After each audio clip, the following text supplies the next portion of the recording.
The Instructor podcast with Terry Cook, talking with leaders, innovators, experts and game changers about what drives them.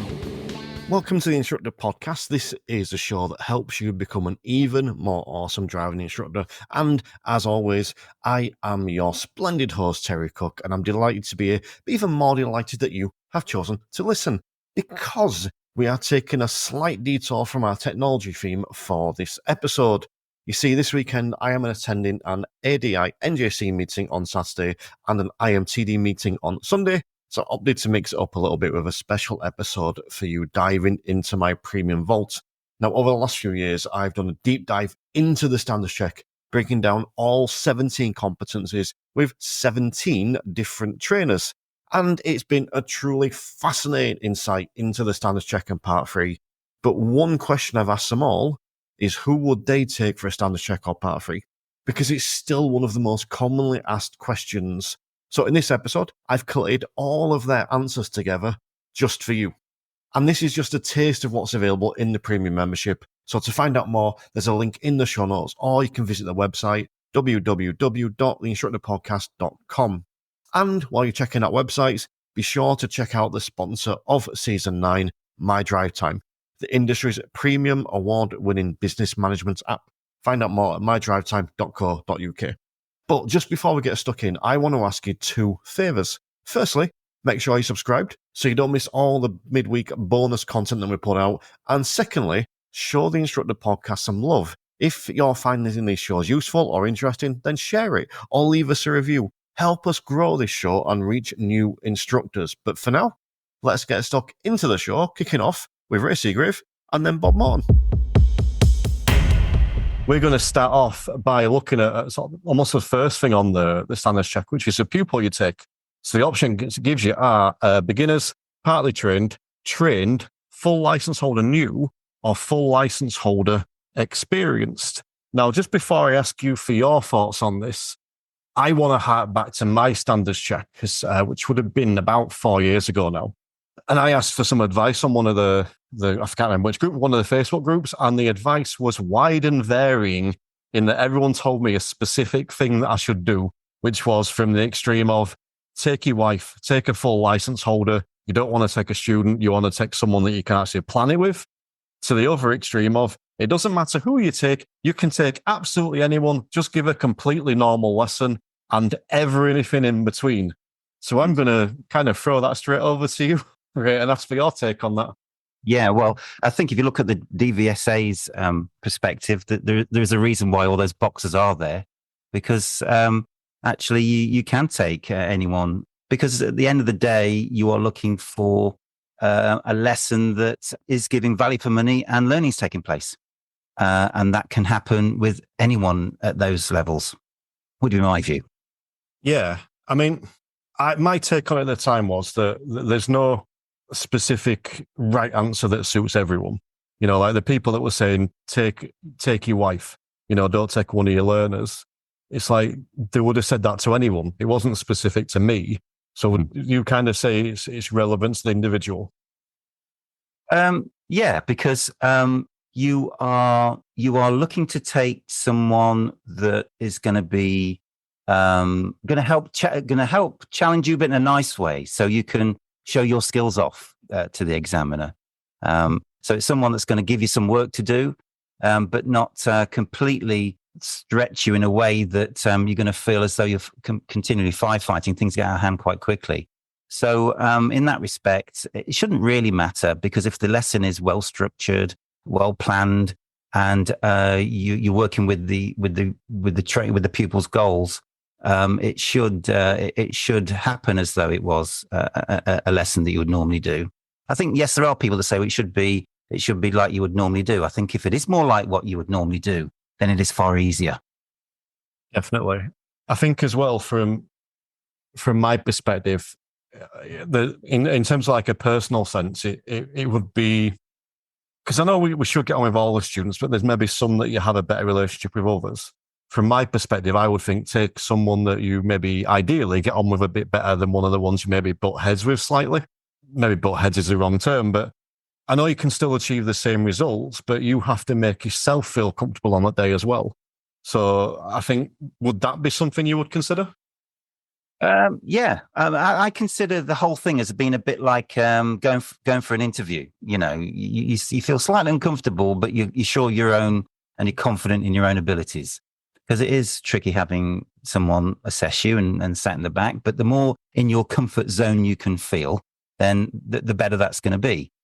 So in terms of the type of pupil, you're going to want to take someone that is going to be that you've got good rapport with, you know, that they are responsive to questions that you might ask, particularly at the minute when the majority of the standard check is on the drive.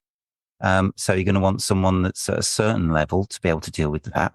But in normal situations, you've got someone that is responsive and that you've got a good relationship with. You know, they are working with you, and you are working with them. And also, I'd imagine someone that's not a serial counsellor. My take on it would be always make sure you've got backup there as well. Again, my example was I had the student who I trusted was reliable. I made sure they were ready to come along, but I also had backup in another student. Again, is that something that you would recommend? Yeah, absolutely. You need a plan A and a plan B and everything. We need it in the car on a day-to-day. Anything can happen. You know, we might have to adapt a lesson in any way. So yeah, in terms of the day, it's going to be maybe a couple of pupils that you've got that you've maybe spoken to prior to that, and they're on call, as it were. So you've got some options there. I'm asking everyone that comes on who they should take for a test, because I think this is one of the most common questions I see, and I even get asked now and again. Who should I take on my standards check? Because at the top, it says beginner, partly trained, full license holder new, and full license holder experienced. So does it matter, Bob, who you take? I would say no, but I'll just add a rider to that. I think you need to take somebody that works well with you, that when you ask them questions, they don't go, I don't know.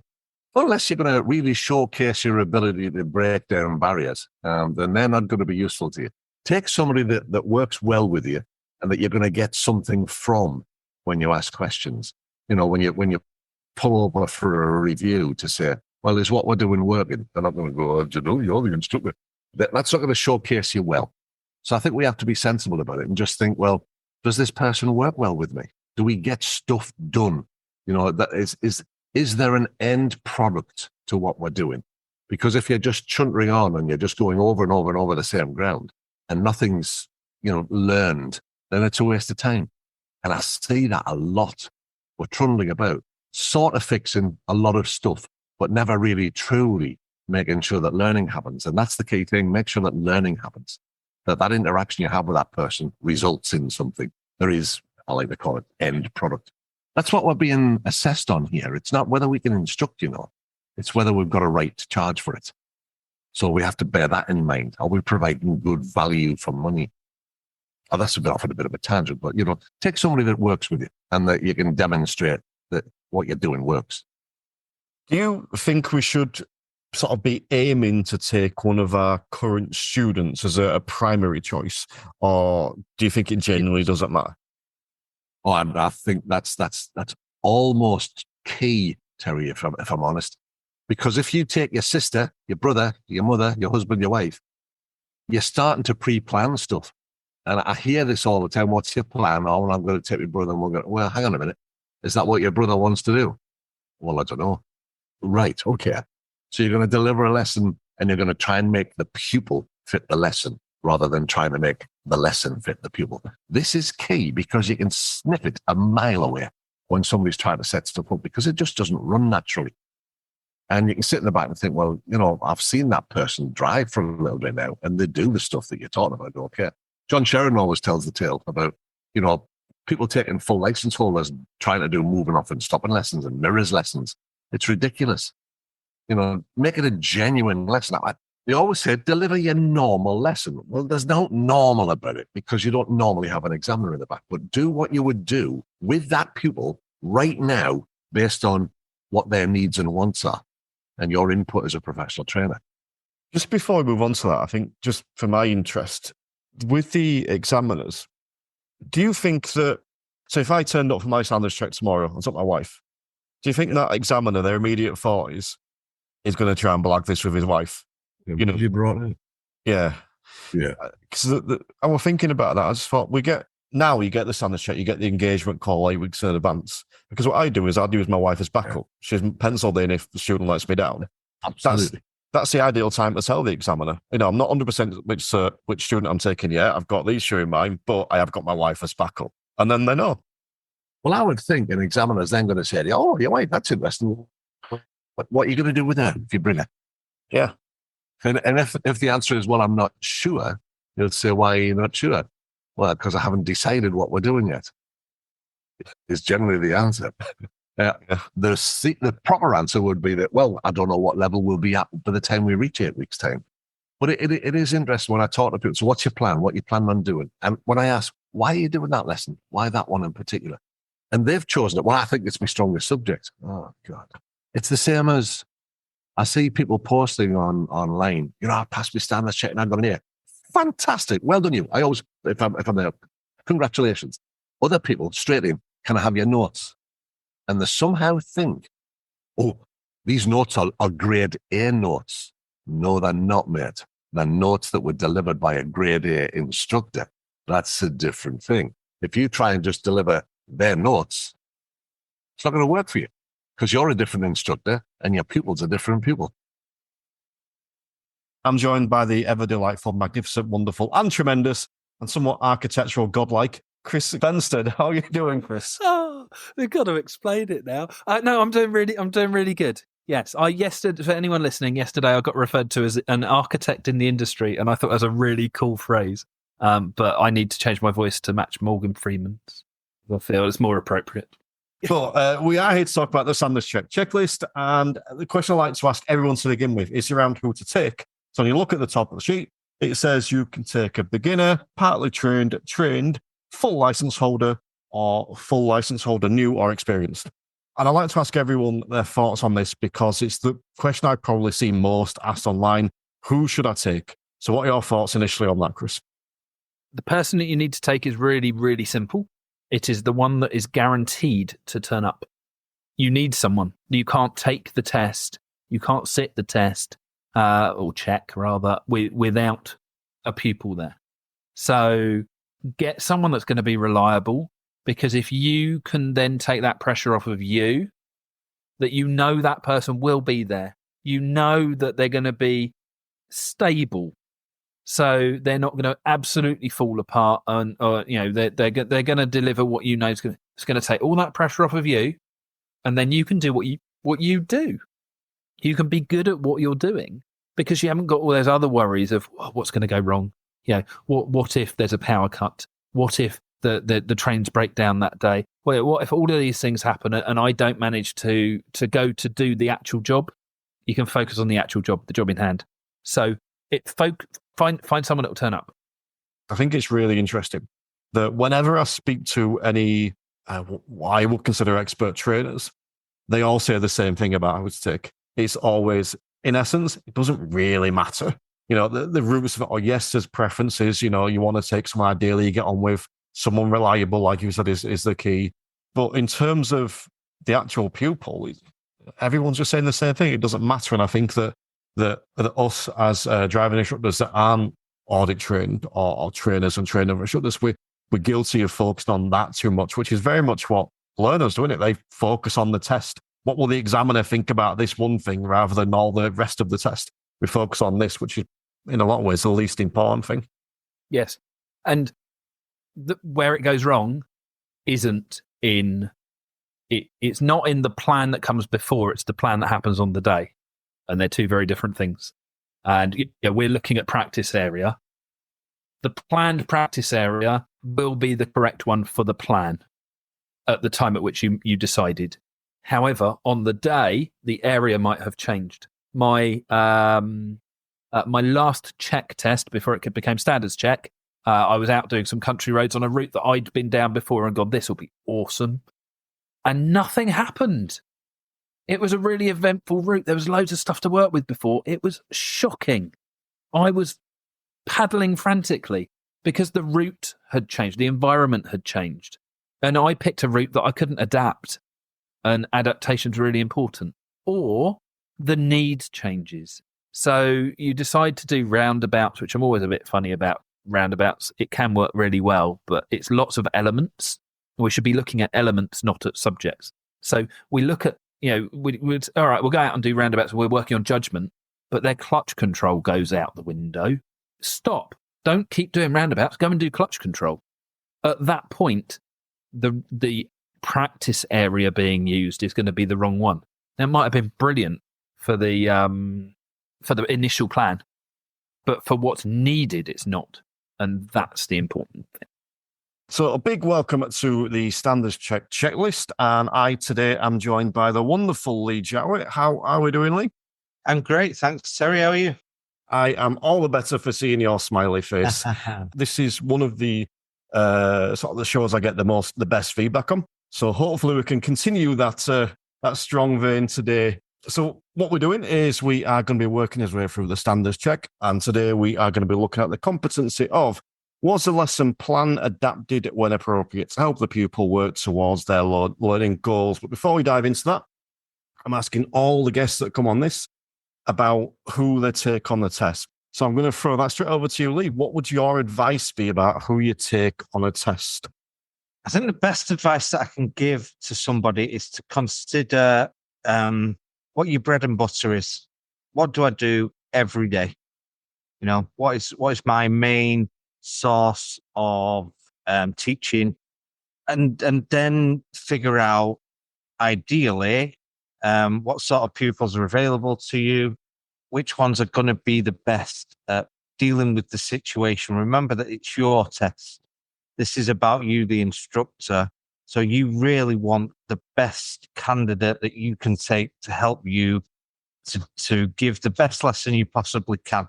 But as I say, I think the most important thing really is that you're going to fall back onto your core skills. Whenever you're struggling, whenever we are under pressure, we just naturally adapt to what we're normally used to.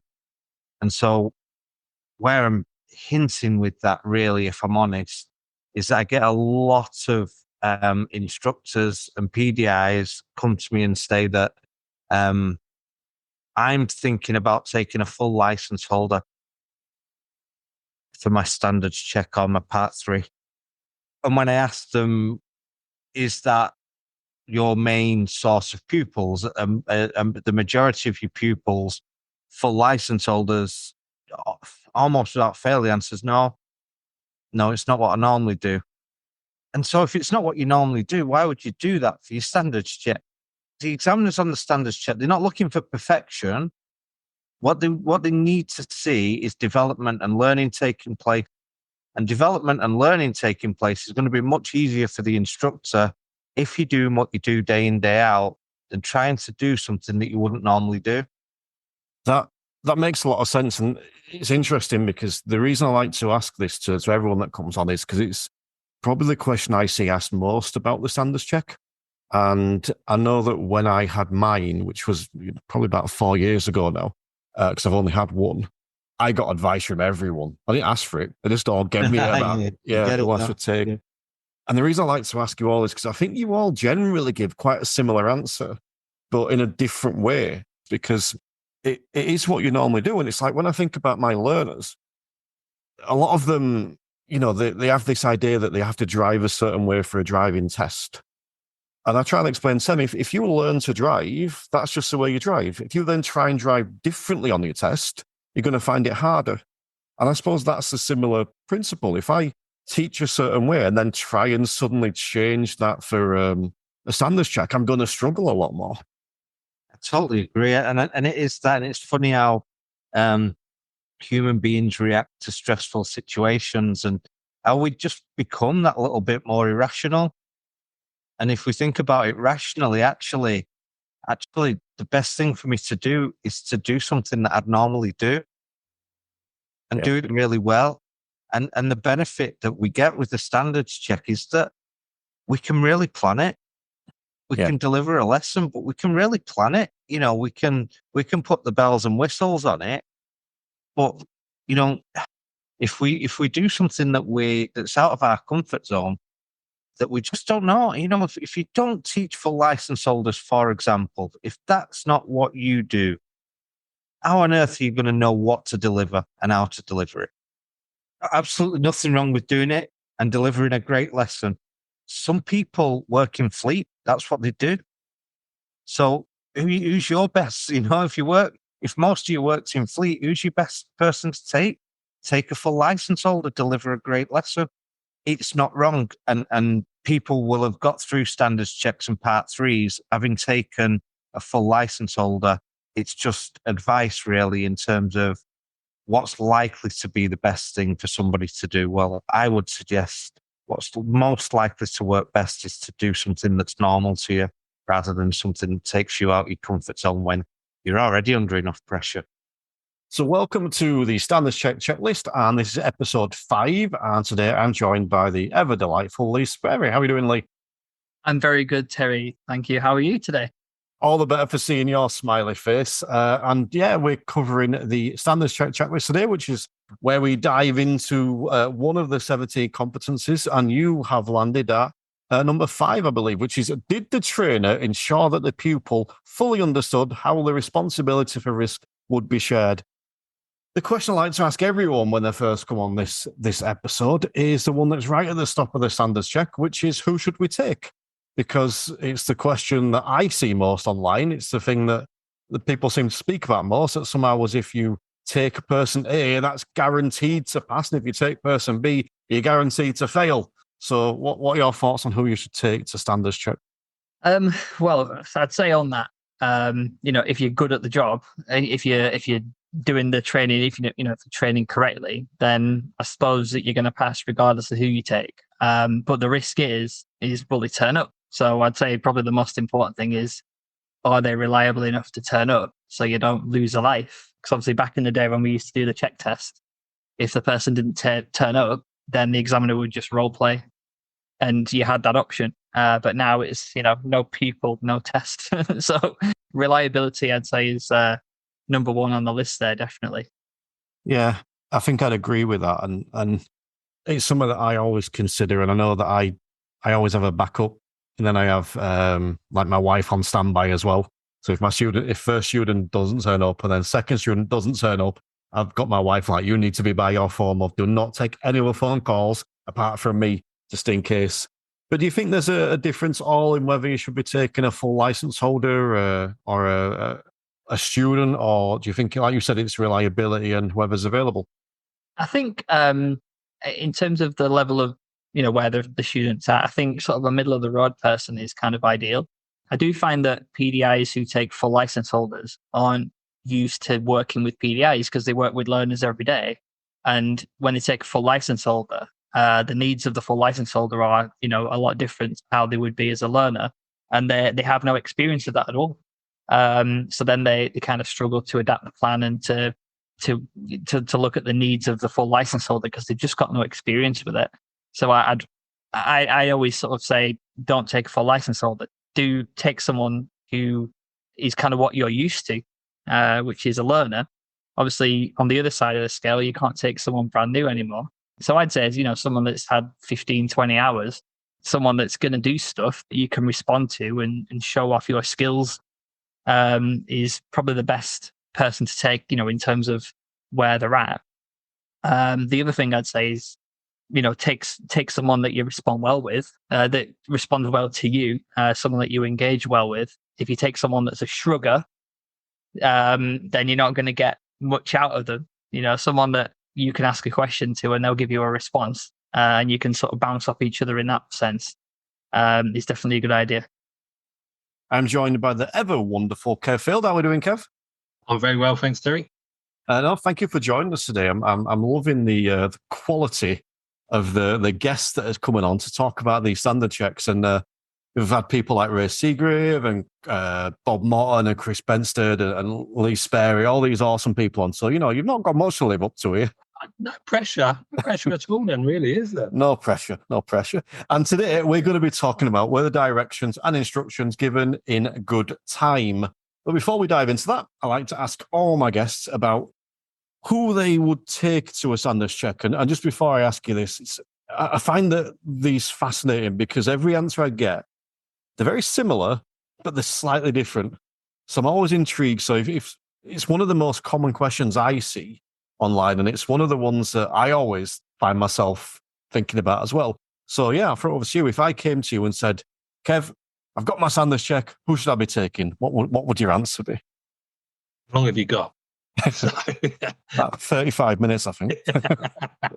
So the first thing I look for is someone that's reliable, someone that, comes for every lesson, they're reliable, they turn up. That's the first thing. Then what I would do is probably pick about 2 or 3 of them students that I know that are reliable, and then think about, where they are in their training, what they're doing, what we might be doing when it comes round to it at that stage, because obviously it's a little bit further down the line. I do this probably about 3 weeks before, something like that. And then the other thing is, how much rapport have I got with them? How much can I ask a question and they don't just give me sort of like the pause in and it takes a long time? Because ideally you want to show off your skills. Yeah. And that's what I tend to look for in people is someone that's, one's reliable, 2, have I got that, that rapport, that atmosphere in the car is going to be good. We're going to have a bit of fun, but at the same time, also making sure that they can learn something. Yeah. And I think that's, I suppose, 3 elements to the person that I'm going to choose. Yeah. It's interesting because I was sort of thinking about this the other day because when I did my Sanders check, which would have been, 2019, I think it would have been, maybe even 2018, a while ago. So, and I kind of did what you said, that rapport aspect. That was the first thing I went down. I wrote down all my students and I went through crossing certain ones out like, no. And then I, like you said, I broke it down into other stuff as well, reliability. And it was just like, there was one that stood out to me as this beacon above everyone else. It's like, I want to take her. And thankfully she could do it. So I got quite lucky with mine. But is there any no-nos, do you think? Anything that stands out that would be an obvious, do not take that person? Me, no. So, I'm being totally honest because what I want is someone that wants to learn. So whether or not they are quiet as well. So people are sometimes just generally quiet. They just listen, or they give you the odd word. Yeah, it's okay. I'm fine. Or yeah, I understand what you're saying. Does it really sort of like engage with them? Yes.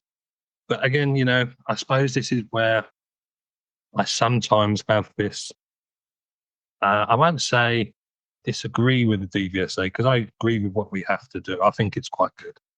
But at the same time, it is a tick box and some of those boxes have to be ticked. Yeah. And did I encourage the learner to, could they analyze their problems? And, sometimes if I've got a student that is generally quiet and they're more a nodding person and go, yeah, I get it, got it. Adding those extra questions in might be slightly different to what I would do normally. Yes, they get it from the body language, but can this person sitting in the back see that body language? So I'm sort of like hit and miss with that one. Yeah. Although I know what's going on and they understand. Yeah. Does the person in the back understand? As always, it's not just me. I'm joined by someone who is an expert and an all-around decent human being in Emma Cottington. How are we doing, Emma? Hello. I don't know about decent, Terry, but I'm here. But yes, thanks for having me once again. It's a privilege. No, it's great to have you on. All right, so the first big question I like to ask everyone around the Sanders check specifically, and we were kind of touched on this before we started talking, actually, is it's one of the things we see people stress about the most. It's who to take on the Sanders check. So, if you had someone come to ask you about who should I take, what would your answer be? I think my biggest thing here, I think this kind of comes from a perspective of, obviously, we get a varied amount of different people come to us for what we do. You have different people sitting in that car every single day. But for me, this question comes down to one of the essential coaching skills. You know, I'm a true believer that if we don't have rapport with somebody, we can't do, no matter how good we are at our job, if you haven't built that rapport with somebody else, then you can't do your job effectively, I don't believe. And we're not going to have rapport with everybody. You know, we're human. We don't get on with everybody. So there's going to be some that are more difficult than others because you can't build the rapport as well as what you could do with other people. So for me, I would be looking to do this with somebody who is got a bit of a rapport that'll kind of bounce with me, somebody who's willing to answer the questions when they come, and also equally that's not scared of asking you questions either. You know, they're not feared of approaching you because they've got that rapport with you, that they feel comfortable to say, I don't know what you're talking about, or I'm not getting this, or whatever it might be. So for me, it's somebody who's engaging, and just from a personal perspective, somebody who doesn't take themselves too seriously, really. Like, I think I just connect with those type of people anyway, that don't take themselves too seriously, and bit of a, you know, quite happy to have a bit of a laugh with it, and, you know, keep the serious undertone of what we're doing and what we're trying to achieve, but in a, you know, in a fun and sort of light way, really. So I'd be looking for that, because that not only is good for your student, but I think when I'm under the test conditions myself of a standards check, that would relax me too. So I'd be looking for somebody who not only I'm helping, but who's going to help me in that situation too, so that my stress levels can come down. I think, I could be wrong, but I think you're the first person to mention rapport in regards to this question. And it really resonates. I think you're bob on. I always think back to the old style part 3 that I took, and I passed second time. I've probably told this before, but the first time I didn't feel like I had that rapport with the examiner, and she wasn't doing anything wrong at all. She was literally just doing a job, but she was very formal. And I just did not feel at ease for the entire test. Now, that's not why I failed. I failed because I wasn't good enough on the day, but it didn't help me. However, the second examiner I got was amazing. I can remember it pretty clearly. We came out. I think I said something about the test, and she's like, "Oh, we'll speak about that in a minute. How's your day?" And straight away, I'm relaxed, and we're walking up to the car, and only when we got in car, we're talking about test. And like when we switched, I can't remember what it's called, but you did like half of one test and half of the other. And she goes, "If you want to get out for a minute and stretch your legs, you can do." I'm like, "Actually, yes, that would be awesome." Please. Exactly. And that rapport, and I think that's an underrated skill with students sometimes. I think we're very quick to look at them and be like, "Well, you've said something that's annoying me, or you've texted me a question mark. How dare you text me a question mark? We're no longer doing lessons." Rather than, let's have life. Anyway, that's a whole other episode. But yeah, good shout. I like that. Of course, I am joined by the ever delightful Neil Whiteman. How are we doing, Neil? Hello, Terry. How are you doing? All the better for seeing your smiley face. I'm very glad to have you on, because I've just started reading your new book. I know we just spoke about it a little bit before I press record, but I'm thoroughly enjoying. I highly recommend. I can only recommend the first 2/3 at the minute. Well, it's if you're enjoying it there, you're certainly on the right track. I want to move on a little bit, because I want to ask you the question I ask everyone at the start of these episodes, because I think it's something that everyone worries about, and it's a question I see asked a lot on Facebook forums, and even I get asked it.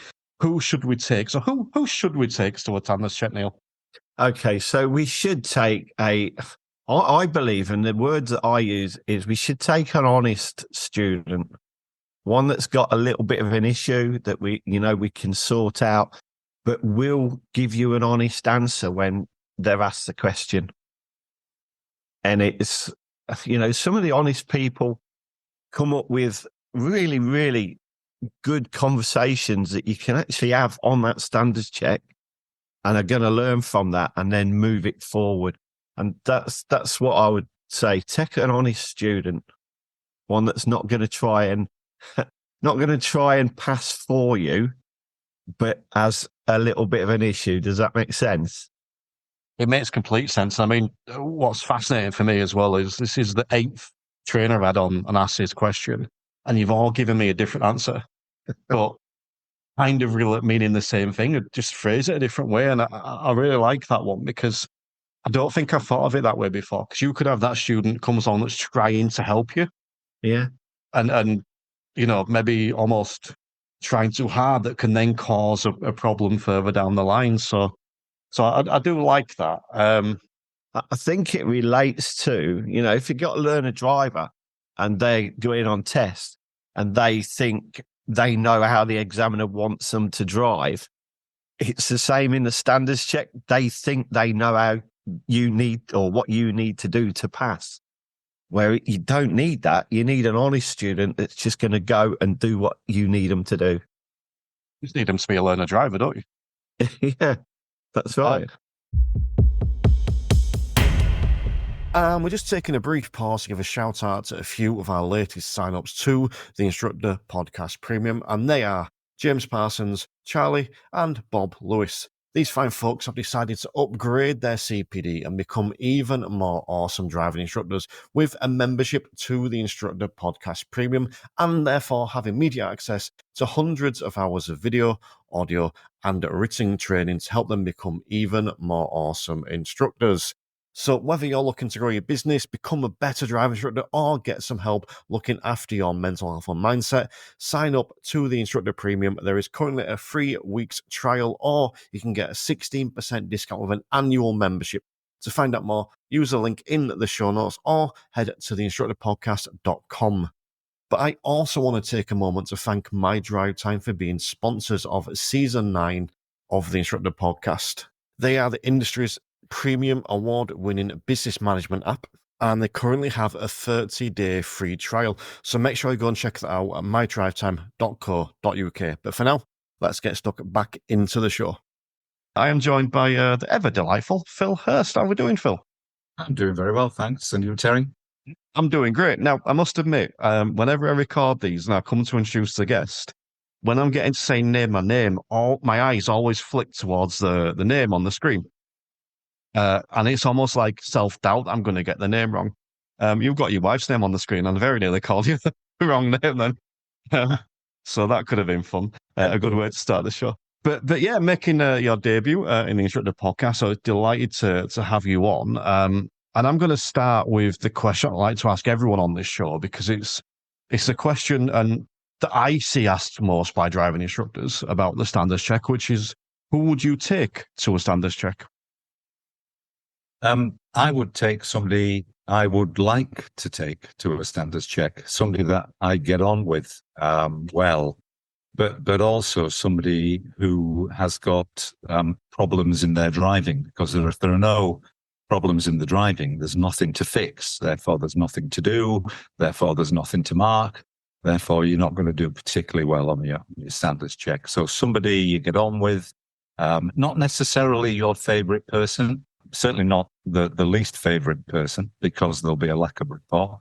But somebody maybe part trained to trained and carrying out a topic that the student needs some development with. It never ceases to amaze me that at this question, which I ask to everyone that comes on the show, I always get a slightly different answer. And the answer's always, the premise is always the same, but it's always phrased in a different way. And I find that fascinating, because I think that the way different people phrase stuff resonates with obviously different listeners and different people.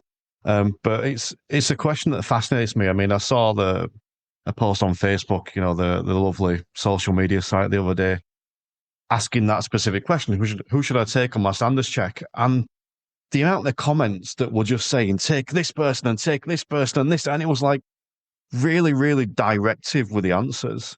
And I just couldn't help but feel sorry for the person that posted it, because she'd been given 20 different answers, and I didn't think any of them were actually relevant.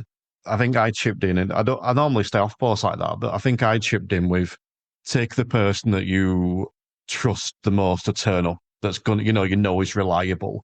So is that something you would value as well, making sure that you pick one of your reliable students, if you like?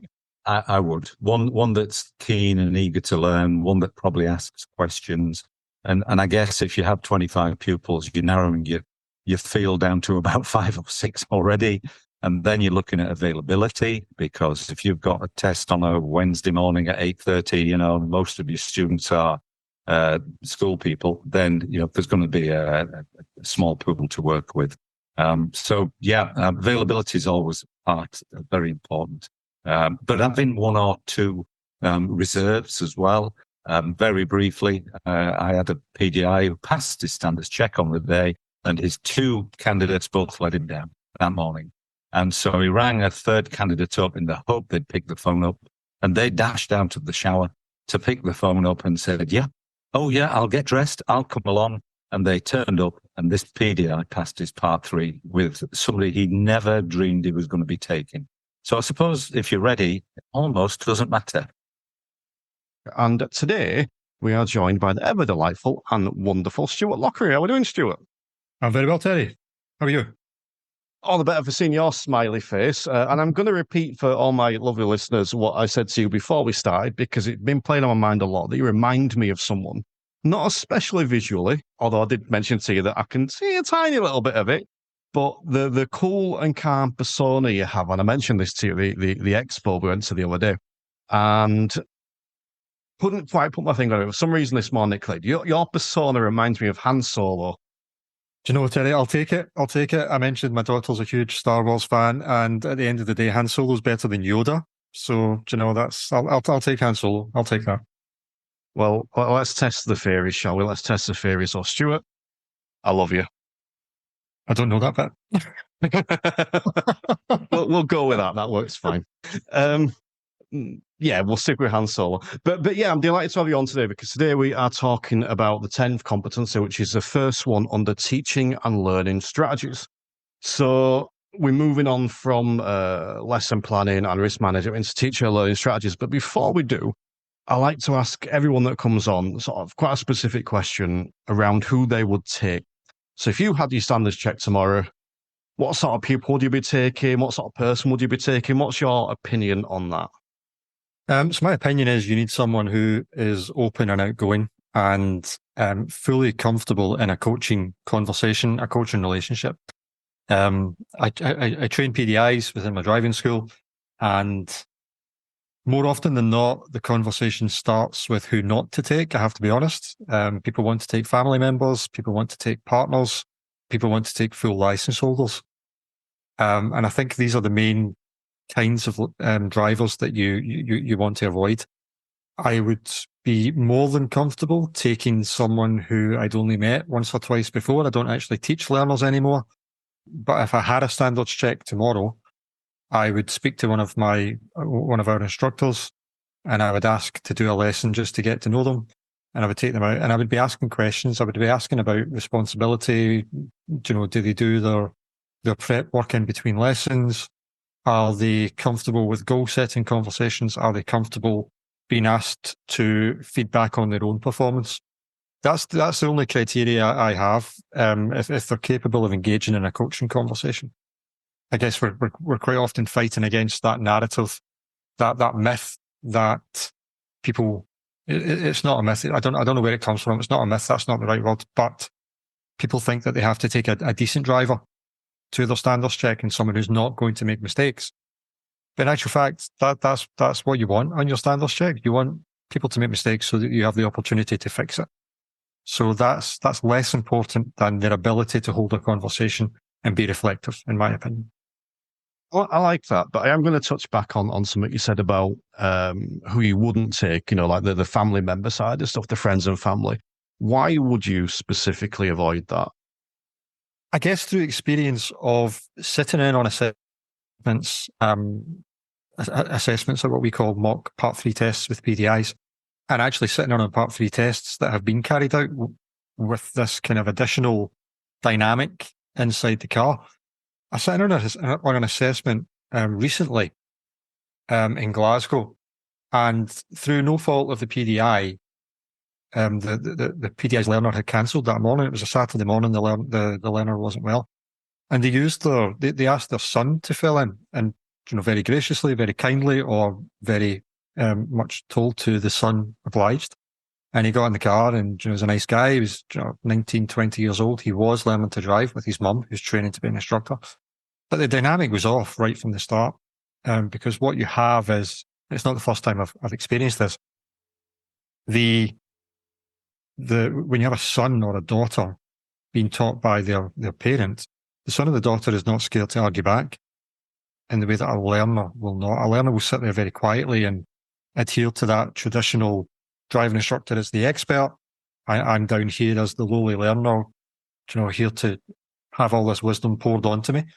And the difference when you have a pupil not afraid to answer you back and say, well, no, I did check my mirrors. No, I did. You just weren't watching me. It throws the PDI, and that there's no reason that could not happen in a standards check or a Part 3 test. Because with the best will in the world, the levels of respect between children and parents are maybe not what they are between a learner and a driving instructor. Similarly with full license holders, I can't remember if you asked me about full license holders, but it's the same, similar kind of issues. There can be a lack of respect because, as we all know, experienced driving instructors all think they're brilliant driving instructors. So you have that, you run that risk of challenging someone's driving and being faced with that kind of defensive kind of posture. Even if it doesn't come out in an argument, as it would perhaps from a younger person, you still might get a kind of subconscious defensive attitude or demeanour being taking place. And that's why fleet training can be difficult, because experienced drivers think that there is no problem. There is no problem. So just for that, I'm not saying it's wrong. There might be some people out there who can do it. Fleet drivers, fleet trainers in particular, will be very experienced at doing it. But for PDIs and ADIs who don't normally teach full license holders, why would you add that additional element to your test? It's an unnecessary burden, I think. And today I am joined by the legend, the man himself, Howard Floyd. How are we doing, Howard? I'm very good. Thank you for inviting me. You're someone that's been requested many a time. You've got a fan base, Howard. Oh, why? I'm flattered. Thank you. There you go. All right, so I'm going to start off by asking you the question I ask everyone that comes on the show, because it's something that I see asked a lot, and it's something that I get asked a lot, and it's around who will take on a standards check. So I'll ask you that. Who would you take on a standards check? What type of pupil? Who would I take on a standards check? I would take someone that has done about 15 to 20 hours, ideally. So they're, in terms of their progress, if we were talking about the progress record, like the one being introduced to subjects, the 5 who sort of test standard independent, I'd want someone who needs development, but doesn't need new information. I wouldn't want to be teaching anything new. And as probably all your listeners are aware, that nor do the examiners want you to introduce a new subject. So they've been introduced to things, and now we're going to pick something that they actually need and that we're going to go and develop so that some learning can take place. So for me, that would be someone around, the 20-hour mark. Not to say that I would exclude anyone that's done 30 hours or is nearly test standard, because as we all know, you may have someone that's got a test coming up and they need a bit of work to sort out to before their test. So, but definitely not a beginner. And I would pick someone that I get on with, that we have good rapport, because I'm sure we all have those pupils that when you look at your diary, you think, this is going to be a long 2 hours.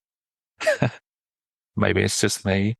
And so someone where the time would fly by, where we get on and that they're responsive, because actually this would tie into the competency that we're going to talk about. Someone that can think and respond and that can take a bit of accountability for their learning. They don't want it.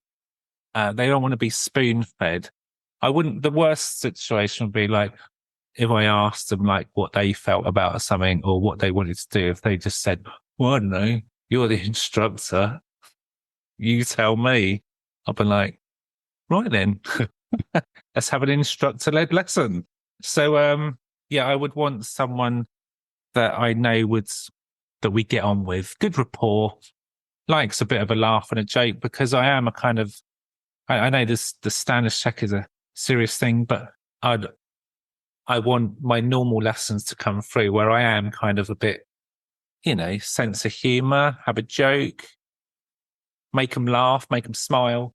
Because I find that relaxes me and relaxes them as well. Once they get a little smile on their face, then it's not all so serious. You got this examiner in the bag. It all feels deadly serious. So just try and just chill out and relax. So someone like that would be my answer. I like it. And I think that's good as well, because for me, and I'm sure most people would get a bit nervous around the standards check. So if you're taking someone that you get on with and you've got that good rapport with, that's going to help put you at ease as well, isn't it? Yeah. The human side of things, that would be most important, because, like I say, someone with a chip on their shoulder or someone with an attitude that knows it all, it's going to be a hard slog. So, and I have actually been guilty of taking someone that was a bit like that. I didn't really realise that at the time. It was only at the end, the examiner said, so how did you think about that? And I said, yeah, he said, she was hard work. He said, how many times did you have to say about the mirrors? And then she's lying to you, literally lying to you. And, well done, Howard, for sort of calling her out on it. But, he said I wouldn't have bought her if I had to do that. And I was like, yeah, I don't know why I did that. But anyway. I think anyway, that's a really good point, and probably worth touching on for a second, that, if you do get a learner like that, if you get a learner that happens to, because someone sat in their back, goes into their shell and doesn't want to talk and behaves differently, the examiner's not going to mark you down for that, are they? They're only going to mark you on what you do. So as long as you're trying to engage with that student and you're responding accordingly to what they're doing, that's not going to go against you in terms of marking, if you like. yeah, exactly. So it didn't go against me. He was just like, cool, she was hard work. She made you work for it today, Howard, I think was his comment. He said, yeah, and then lying to you as well. Great. Did you check your mirrors then? She goes, yeah. I said, did you? I didn't see it. I must have missed that one. I'll keep an eye on you and see if you do it at the next junction. How's that sound? The opposite to what mine said to me, which was, everything that went wrong today was your fault, not hers. I'm like, oh, thanks. That's lovely.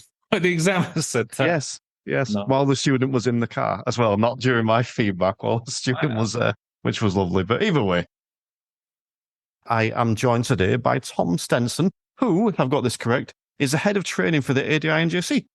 Correct. Yes. Excellent. Thank you very much. How are we doing, Tom? Thank you for joining us today. Thank you very much for having me. Well, let's get us stuck in, because I'm going to ask you the first question that I like to ask all the trainers that come on here, which is, who would you take for a standard check, or who would you recommend ADIs take for a standards check? Okay. I'm going to change that just a little bit, if that's all right, before I answer. Go for it. And what I think we should be aiming for as an industry is that we can take anyone. So my philosophy is that if the DVSA rang me up tomorrow and said, you've got a standards check, not that they would do for a Saturday, but you've got a standards check, I should be able to pick anyone off the street and go and deliver a client-centered lesson. So every time I go on a lesson or a training session, that's what I try and aim for. Now, I'm not saying that we would necessarily go and get 51 out of 51 by doing that, but that's kind of my guide. And when I'm training instructors or PDIs, I kind of talk about that as well and say that's where we should be aiming. So as I'm on audit, I don't have to do a standards check, but on my last one, I did actually take my most troublesome learner. And she is a lovely lady, but she had many issues which challenged me as a trainer. And I thought, I tell you what, I'm going to showcase my skills. I'm going to take this young lady along and And there we go. I like it. And it's interesting as well because I was thinking about this recently and I'm doing a bit of soul searching, a bit of self-reflection. And I realized that if I went for a standards check, or when I went for a standards check, I didn't like taking one of my learners because I felt like I was being judged by two people then. And I've got a bit of a phobia on being judged. So I'm judged by the examiner in the back and I'm judged by the learner because they're looking at me different because it's a different scenario. And I thought, do you know what? I think I would prefer doing it with a random stranger. I would rather turn up and just have a student thrust upon me and then I have to deliver a lesson to that student. And I had no idea how well I think I'd do quite well actually, because that's what you do the first time you meet a student. Yeah. But yeah, I think I would actually prefer that. So it's interesting you say that. Yeah. Do you get resistance when you give that opinion? Because I hear a lot of people giving sort of slightly counter opinions to that. Yeah. In fact, I chatted to somebody recently because they rang me up. They're looking at going on audit and they wanted some advice. And I gave them that statement and they were like, really? Should you be saying that? I said, well, why not? We have to recognize the OWL test. It's a minimum standard. Part 3 standards check, they're a minimum standard. There are standards well above that we could aim for. And so to be at the stage where you feel comfortable enough to say, actually, I could pick somebody off the street and I could go and give a good quality lesson, might not be my world's best lesson, but I could go and give a good quality lesson. I think that's a great thing. But yeah, I've spoken to other trainers about this and I've had some interesting looks. Without going off on a tangent, I think we're very lucky in our industry because I've been in other jobs where I don't just get reassessed every 4 years, potentially. I'm reassessed several times a year. And I don't get to go and pick who I take for that reassessment, which is what we get to do now. We get to pick potentially one of maybe 10, 20, 30 learners that we've got. And I think that's very fortunate for our industry to be able to do that. It's interesting. I don't think I would be comfortable taking my most troublesome student. But I think the reason I'd say that is because I know I'll be nervous anyway. Yeah. So it's like and again, I think most of my nerves come from the fear of being judged and it is a bit of a phobia. But so I think I'd want to take someone that would help settle me down a bit. But as we're talking now, I'm thinking maybe when because I will get a standard check at some point, I will see if I can get someone I've never taught before and just see, because what's the worst that's going to happen? I'll fail and then I get, pass next time, So maybe that could be interesting. Or maybe I'm making a rod for my own back there. I don't know. Yeah, I think you've got to be comfortable with it. I mean, part of it is my philosophy in life. I like to be able to push myself. And when I first qualified, I thought I was a good instructor until the standards check came along and I failed. And that, for me, was probably a defining point in my career because it really made me look at what I was doing and how I was doing it. So I then took another standards check straight through, and then I spent time retraining, basically. And so when I went in for that standards check, I thought, right, I'm going to push myself to the limits here and see what I'm capable of doing to prove to myself that I can do it. And I'm very much looking forward to this one because we are joined by someone making their Instructor podcast debut, and that is Craig Nixon. How are we doing, Craig? Thank you. Yeah, I'm very well, thank you. Yourself? Yes, all the better for seeing your smiley face, and I'm delighted to have you on board.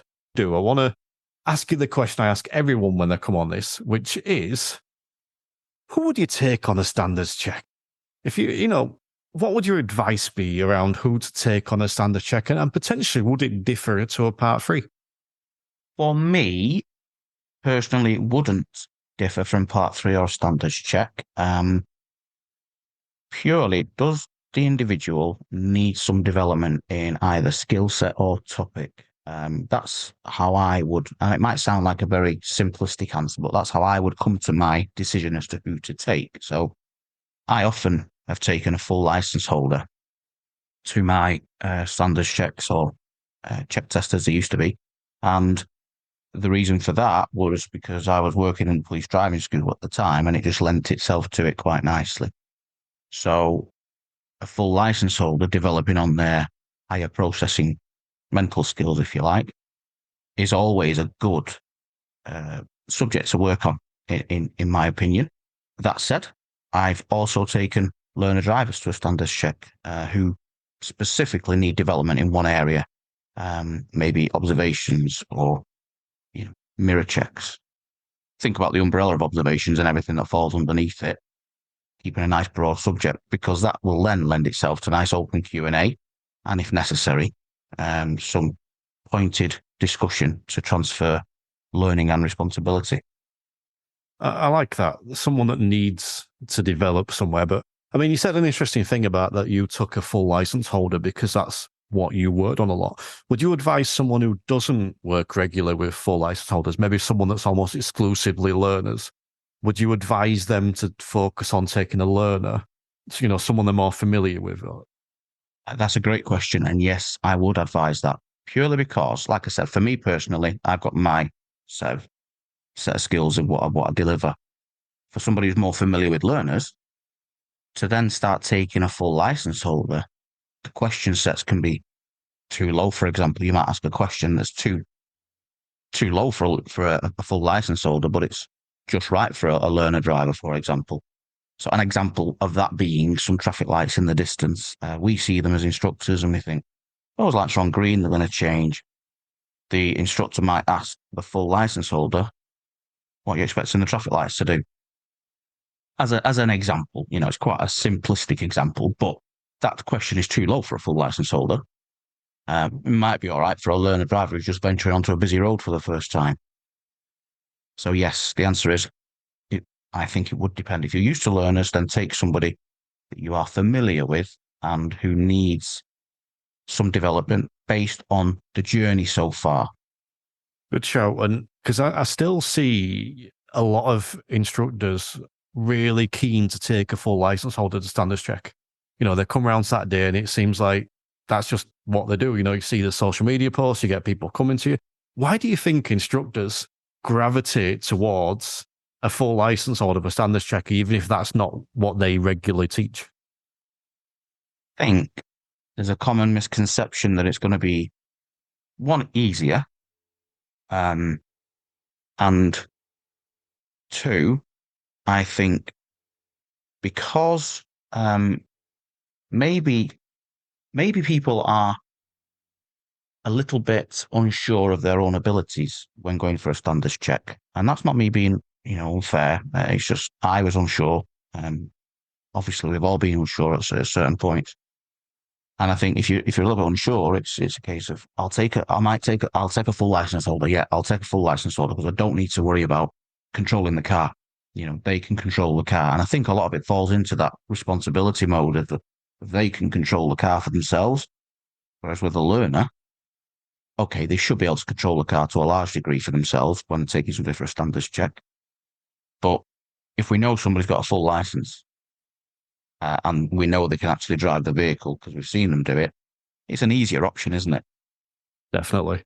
I know from my perspective as well, I don't gravitate towards full license holder, but it kind of tickles it back in my brain because it's like, if I take one of my learners and let's say, for example, I failed, and I've then got a learner that's just seen me fail. I take a full take a friend or something. It don't matter if they see me fail, but a learner. So I wonder if that plays a part. But I don't know. I think maybe that does as well. No, I think you're probably right there, Terry. I think that probably does as well. There's the inner chimp. I'm sure you've read the chimp paradox, and the inner chimp will be eating away at the mind there. Well, what if you fail? The learner's going to know you failed. So that's a potential. It might be a psychological approach as well. My chimp's like a gorilla at the minute. And to help us take a deep dive into this competency, we are joined by the ever delightful Laura Morris. How are we doing, Laura? Yeah, I'm good, thank you. How are you? All the better for seeing your smiley face, obviously, and delighted that you can join us today. And we're going to kick on with a question that I like to ask everyone that comes on here, and that's about who you would take to a standards check. So I'm keen to know, who would you take to a standards check, and would that change or be any different if it was a part 3? It's a good question. I've been thinking about that, and I think my general advice to anyone who is trying to choose a pupil is to make sure you have someone who's obviously available. You know, just because your standards check or your part 3 is booked for a Tuesday at 2:00, you don't have to take your Tuesday 2:00 pupil. So choosing someone who is reliable and available. Quite often I hear people say, take your best pupil. And I think that can sometimes be misinterpreted, because actually the better your pupil is, the better you have to be as an instructor. You have to be so much more on it, so much more proactive. And a lot of people fall down with that. So that's something to definitely consider. I think also someone who showcases your best skills. If you've got a pupil that you have good rapport with, who you work well with, then I would be taking them, someone who really showcases your own skills and challenges you in a good way. I think also in terms of whether that's different from a part 3 to a standards check, I think generally I'd give the same advice. My only different bit of advice I might give to an ADI taking a standards check would be about taking someone that you, or the type of people that you work the most with. So if you work mostly with learners, then take a learner. But some ADIs out there are actually instructor trainers, and they're training PDIs quite a lot. So actually, if you're working mostly with PDIs on their part 2, take a PDI on your part 2 for your standards check, which you can do. Once a PDI passes their part 2, you can't take them on your standards check. But if that's your bread and butter, if that's what you're doing the most of, then take a PDI on their part 2. But generally, you want someone who's going to showcase your skills, going to challenge you in the right ways, and show off your strengths, and not show off your weaknesses. So, yeah. I like that answer. I think that's the most comprehensive answer we've had to that question so far.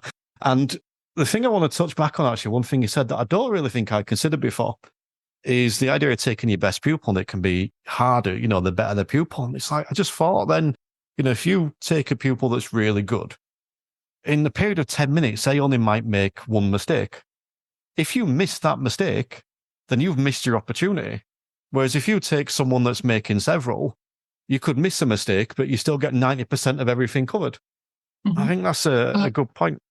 I think also in that respect, your best pupil is best when they're with you in their lessons. As soon as you get an examiner in the back, quite often your best pupil falls apart.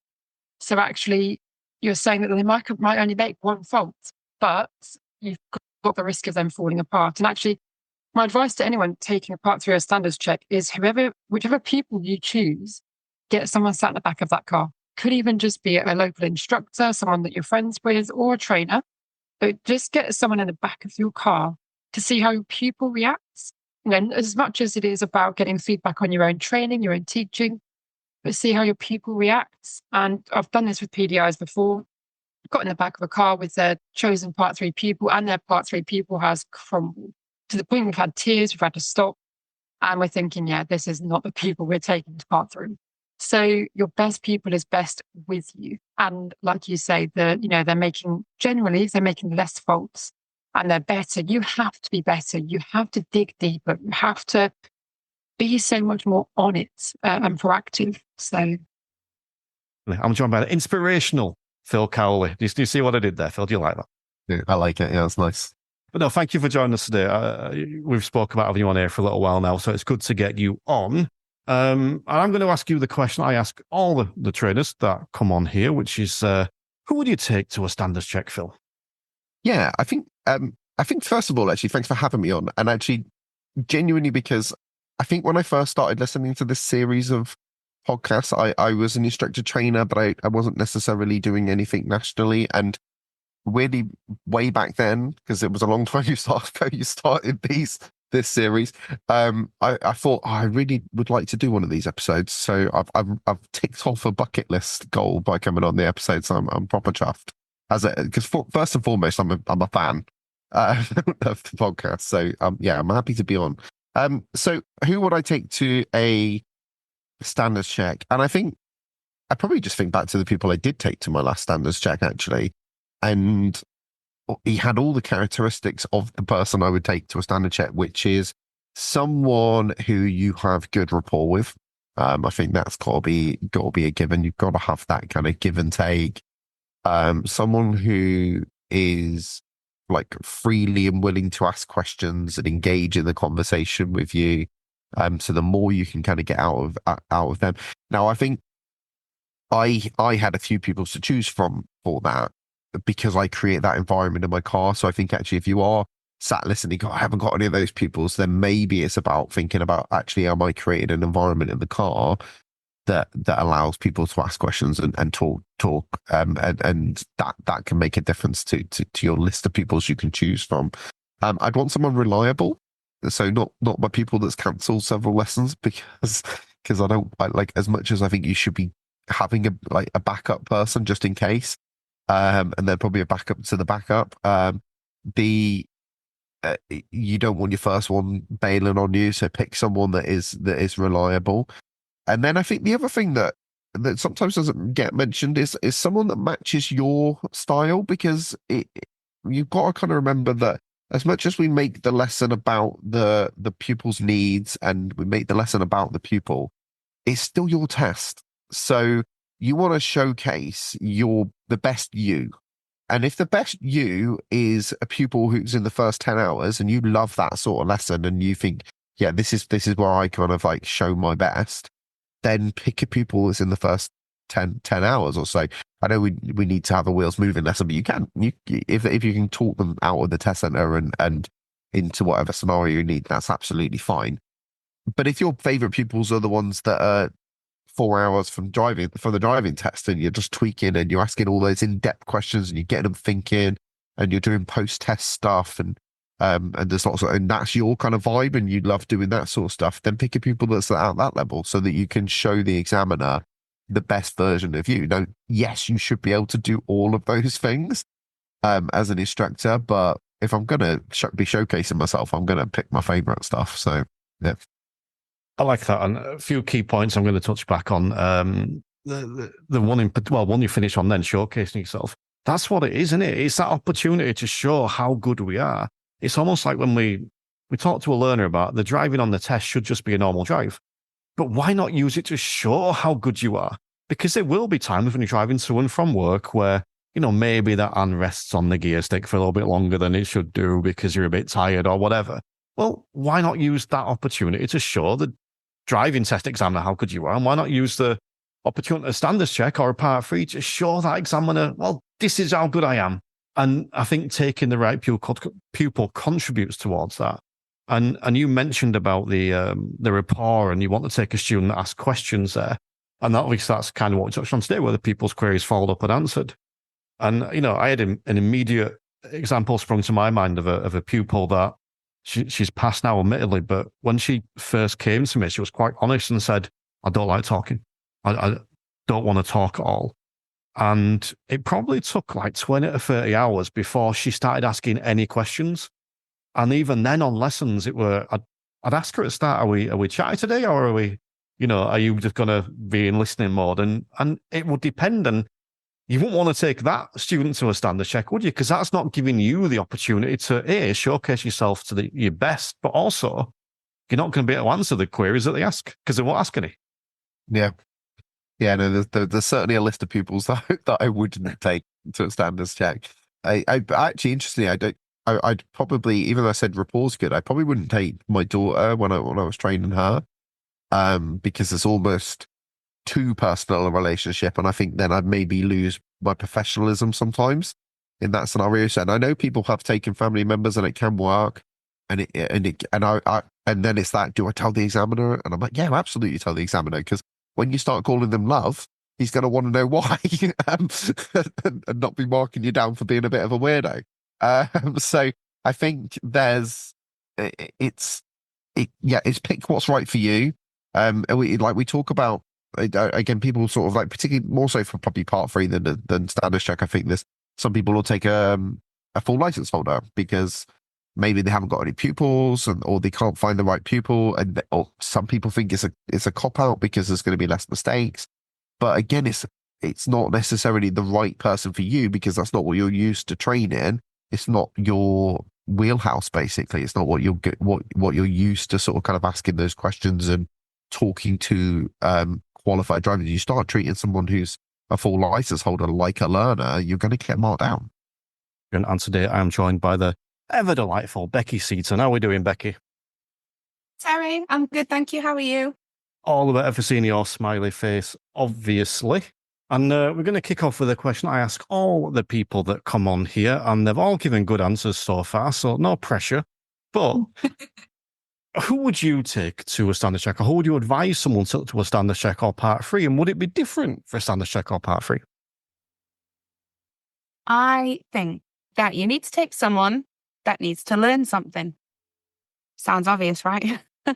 Take someone that needs to learn something. You know, the point of a standards check or a part 3 is, you know, you're being assessed that, you know, you can help your learner achieve something safely, make sure it's appropriately, and that you deserve to get paid for it. None of that can happen if there's not a genuine need, if your learner doesn't actually need something. And, you know, that learner can be anyone. There's a lot of discussion whether you should take your regular pupil that you have at Friday at 8 a.m. or whether you should take your wife or your husband because they're available. Doesn't really matter too much as long as they've got a need and you are being appropriate and specific with that learner at that time. Do you think too many instructors still have that fear that, oh God, what if my student does something wrong on a standards check? Absolutely. And, you know, even just the thought of, you've got your part 3 coming up, you've got your standards check coming up. Already you've got fear anyway. That's just a given. So then when we start to go, oh my God, but who do I take? What if they're better? What if they're worse? What if they're not exactly what I think that they're going to be? Then you're not quite ready for your part 3 standards check if you're thinking things like that. It would be a hell of a lot easier for us all if we go to this thinking, doesn't matter what fault they make. It doesn't matter whether they're better or whether they're worse, because I've got this. I'm going to boss it no matter what.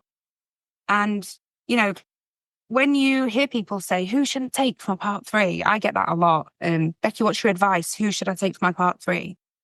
I will always say, take someone that needs to learn something. Take someone that's got a need. And, you know, everybody's got a need at some point.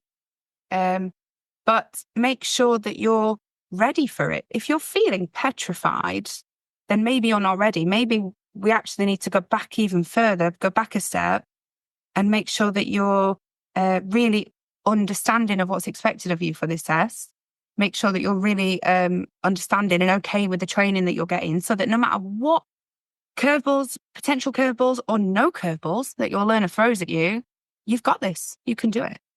Do you think that's where we can use curiosity to replace fear? Like you said then, oh God, what if this happens? What if this happens? Well, if we change that from, oh God, what if this happens to, ooh, wonder what could happen today? I think we need to implement that shift somehow. We've talked before about failure and how we need to be curious about our failures. And that's a brilliant example. What if our learner fails to achieve what they were going to achieve on our part 3 standards check? What if our learner exceeds what they want to achieve? What could happen? Let me be curious about that. Let me have a think what I could do. Let me have a think of where I could go. Have I got a bag of tricks up my sleeve that I can just deal with it and I can handle it in that moment, at that time, on that day with the examiner behind me? And if you're not feeling confident enough, just invest in yourself a little bit more. Just do a little bit more work before you go for it. See, this is where I think we can get excited about lessons as well, because I know it's the thing that keeps me excited, not knowing what's going to happen. You know, if I've gone out and planned a standards check and mapped out a route and, you know, this is where I'm going to go and this is what's going to happen here. Well, first of all, I'll be bored going to it. And if I'm bored, I'm less engaged. So even if it went correctly, I'll be bored senseless and not engaging with a student. But if I'm going in being like, oh, okay, what's going to happen? What are we going to learn today? I think just reframing that's a big thing, isn't it? Yeah, absolutely. And, you know, we don't plan every lesson to a T. We're really good at our jobs. We will pick our learner up and we'll have a chat and we'll decide what's needed and we'll have a chat about where we're going to go off and do it and we'll decide how we're going to do it and then off we part. All of a sudden we hear part 3 of standards check and we go, oh my God, this is what I need to do to the letter because I'm good at this. I now need to find a learner that can do that. But then that's not being appropriate for the learner's needs at that time. So going back to my original point, just take someone that needs to learn something and then fit everything else around the learner. Don't just make the learner fit what you want to do. And today I am joined by a bona fide legend of the industry, the president of the NJC, and someone whose book helped me pass my standards check, Lynn Barry. How are we doing, Lynn? Hi, Terry. I'm absolutely fine. Thank you. Looking forward to doing this podcast today. So really, really chuffed to have you on. And as I say, today we're going to be talking about competency of was the pupil encouraged to reflect on their own performance. But before we start on that, I always like to ask about who you would take on a standards check. So who would you take on a standards check, and would that differ if it was a part 3? Well, bearing in mind I've actually done, because I've been around here a long time, quite a few of these now, and audit ones as well. The choice of pupils, I think, really, really vital. And I think it's not about taking your best pupil. I've learned that. It's about taking somebody that on the day will give you something to work with.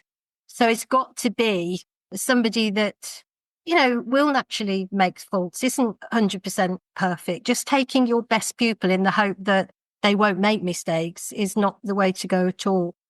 Personally, I like to take somebody who is more at a partly trained level, so that I've got items that I'm going to be helping them with. They've got knowledge to learn. There's a lot we can get into that.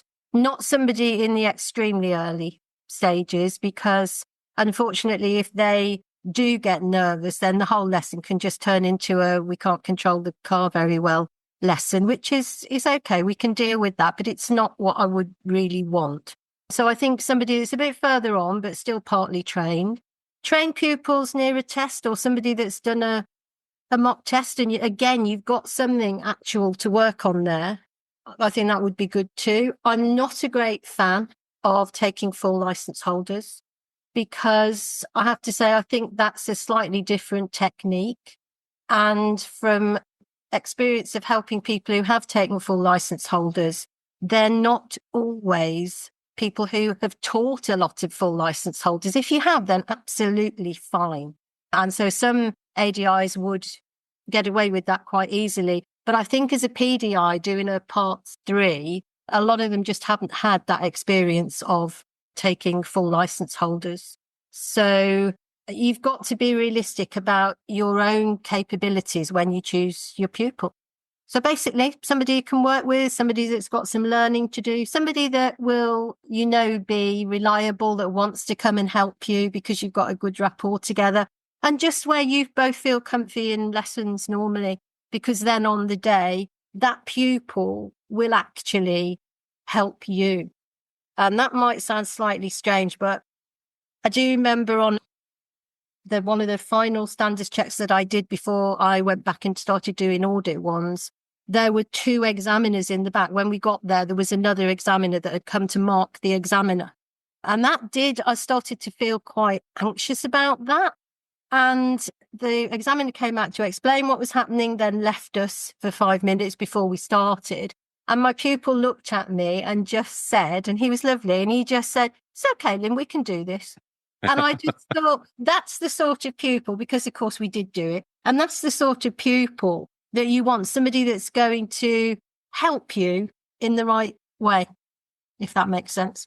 It does make sense. And I like that answer. I do want to touch back briefly on the full license holder thing, because I think this is something that comes up a lot. And I got an really interesting message about this recently, where someone that wanted me to do an episode on how to work with full license holders, which it's something that I'd not come across before. But one of the things I did, and I think I'd do again if I had a standards check, is I get my learner, and then I get a backup learner, and then I get a backup kind of friend, family member, whatever, who is a full license holder. So if need be, I've got that as a definitive backup. So even though I wouldn't really want to do it with that person, yeah, it's still there as an option. But in that scenario, do you think it would be worth, so say your first 2 students let you down, in that scenario, do you think it would be worth contacting the examiner and saying, look, I've been let down by these 2. I have got a full license what I can bring. It's not normally someone I work with.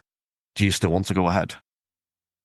I think I would explain that when I got there to see the examiner. I don't think I'd ring up beforehand, because full license holder is definitely somebody that you can take.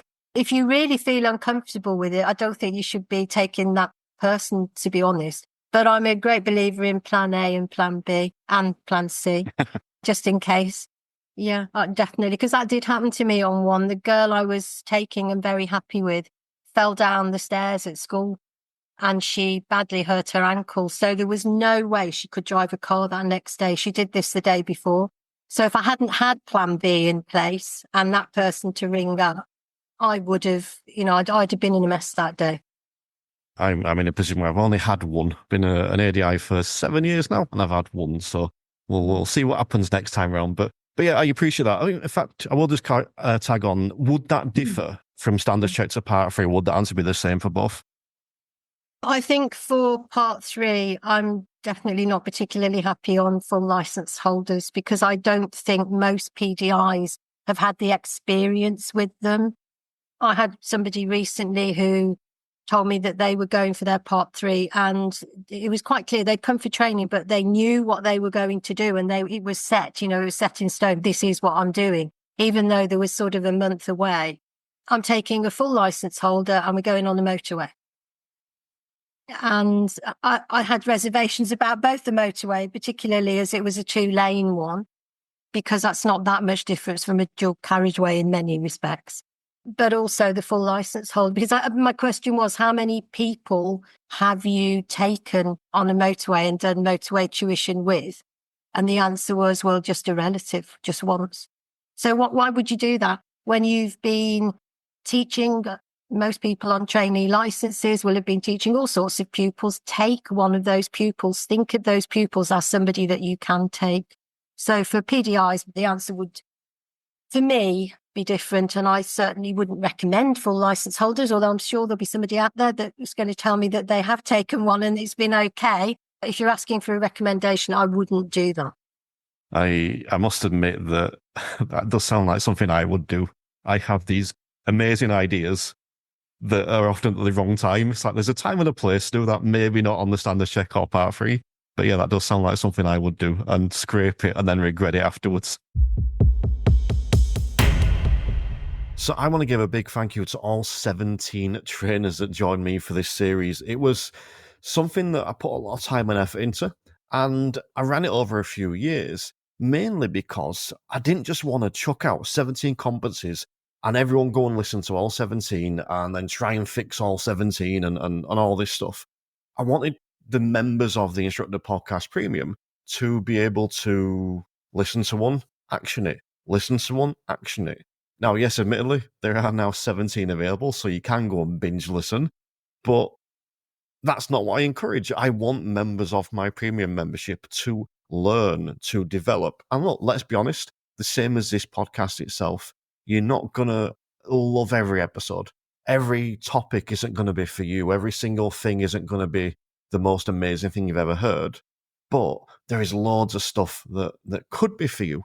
So if you want to find out, there's currently a free trial, and we've currently got a nifty little offer on for the month of December. So head over to www.theinstructorpodcast.com. And again, I just want to thank all 17 of these trainers for joining me, because it was fascinating listening to their different insights on these different competencies. And I'm not going to name all 17 because you'll hear them as you've gone through. But yeah, big thank you to those guys. Also, thank you to My Drive Time for sponsoring the show. I love having these quality sponsors on the show. Makes my life easier, and highly advise you to go and check out My Drive Time. You can visit their website, mydrivetime.co.uk. I'm a user. I'm a member of what they do, and I love it. And not giving you any specifics here other than just go and check it out. I think it's awesome. I'm sure you will do too.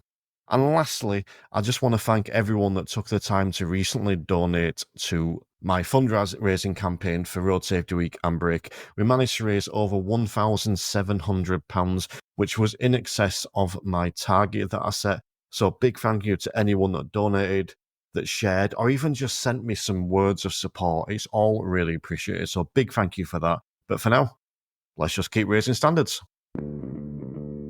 The Instructor Podcast with Terry Cook, talking with leaders, innovators, experts and game changers about what drives them.